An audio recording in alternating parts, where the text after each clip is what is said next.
If a bird watcher can be a birder, a weed explorer can be a weeder, right? Hi, I'm Nina. I'm an ecologist by training. I'm also an ardent doodler and a foodie. All this culminated a few years back in making a coloring book for people of all ages. We will now go exploring some of these wild, uncultivated greens. I call them ultra-organic. When we fail to recognize them, we call them weeds. You will soon find that when you start noticing them, it is hard not to fall in love with them.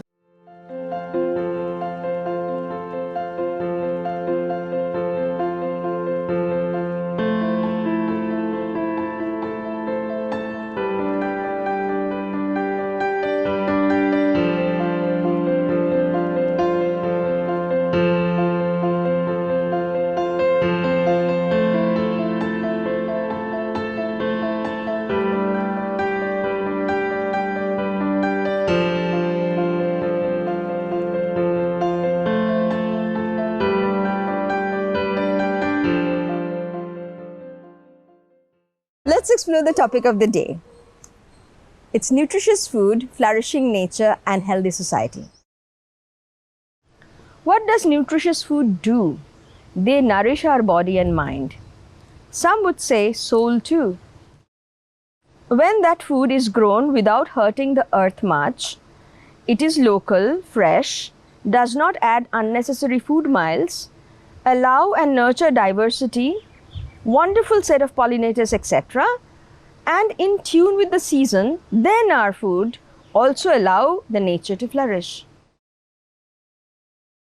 If you have healthy, local, nutritious food, a flourishing nature, and keep alive the tradition of inquiry, that is a tradition of constant learning from nature that surrounds us, we already have a healthy society.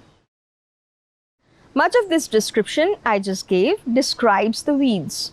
Weeds are these plants that grow around us without us ever planting them, and we often do not notice or know them. We just call them weeds. But if we care to notice, we will be struck how beautiful they are. Then maybe, like me, you will be interested to know their names. And then you will realize, oh my God, they are nutritious, medicinal, rich source of macronutrients, and so much more, growing around us to nurture us, hold us in a feeling of well-being, if we can tune into them. This brings us to the topic, Back to the Future, with wild, uncultivated, ultra-organic greens we call weeds. Why Back to the Future? Well, a lot of people think that weeds are things of the past. Only in the olden days, when we did not have much choice, eating these wild, uncultivated greens made sense and not anymore. But actually, weeds are the most modern things. If you start noticing them, then even in your yard or walkway, you will see they keep on changing. They are constantly changing, adjusting, adapting to the present and now. We can talk about all this, but first, let's go exploring for some weeds. Some studies have found that the weeds which can endure harsher weather can dig their roots deeper and are able to draw nutrients at the level that the plants we cultivate can actually get the benefit of. You will find them growing in the most harsh and difficult places, and the soil around them have cracked just by their presence. Now you see this plant. This is locally called Manthakali. They originated in Africa, and likely there is some which also originated in Australia. But here in South India, they are an integral part of our traditional meal. Highly medicinal too. Anti-inflammatory, cleansing, good for liver and kidney. This plant grows pretty much in all continents and in all places. They are pre-processed in all these places in exactly the same way. The leaves are blanched and most or all of the water are discarded. Then it can be cooked. Traditions and ancient communities and science both recommends this. But how? This comes from the scientific attitude, the sense of inquiry which all traditional community had. And this is what we need to nurture. In this day and age of climate change, where patterns of agriculture are getting disrupted, the extreme weather events are getting common, we need to revive this practice of tuning in with our surroundings, be very aware of the new plants that come up this year, was not there last year, etc. And then find out their properties, how to process them, use them to nourish and to heal us and to help in our agriculture. This also highlights something. All weedy plants that are growing around us today were not part of our tradition. They don't have a traditional name, they don't have a traditional use, but still can be used. One thing for sure, all weeds have in common. They are nutritionally rich and they are high in micronutrients.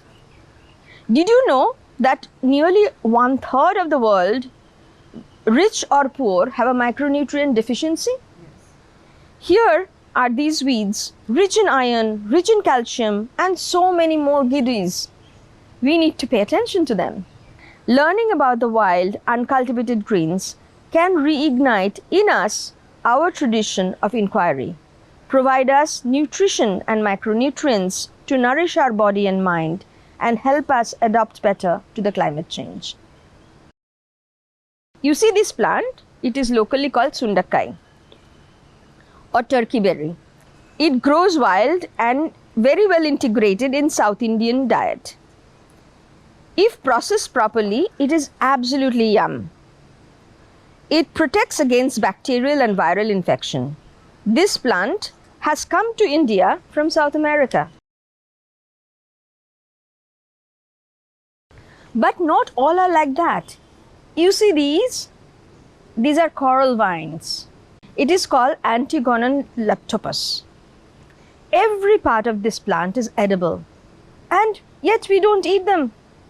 The flowers you see, they are edible just like that, fresh or cooked. You can make it into tea. All the leaves can be eaten, cooked.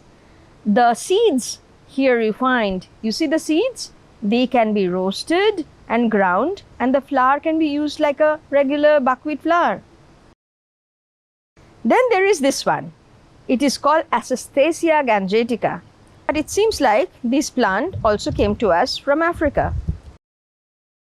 There is hardly any local use or local name. Since my book came out, people in my community have started eating the leaves, the flowers, and they have started calling it mushroom spinach because of its hearty, earthy aroma and a sweet, slightly bitter and slimy taste. Weeds are the language in which climate and soil speaks to us. They are excellent indicators of climate change. I found the other day, I'll show you a picture of this plant. It is called Brihat Gokshura, Pedalium murex. Presence of these plants means the soil is saline.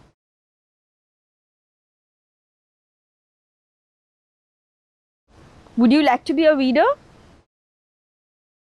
Let's sit down and have some weedy snacks.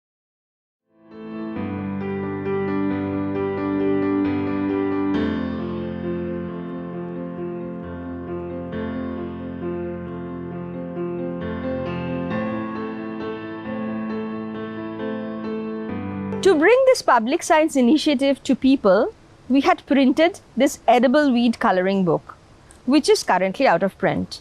We are reprinting this and then publish 2 more books in the series. I'll launch an integrated training program to rewire, reconnect, and regenerate these wild greens soon after that. The workshops will be open to all enthusiasts, but will target parents and educators who can then take this knowledge to the children, the change makers of the future. Most importantly, Be a weeder, not because of all that, but because it is fun, joyful, they're tasty and yummy. If you want to participate, just follow the link at the end of this video to contribute and make this project really happen.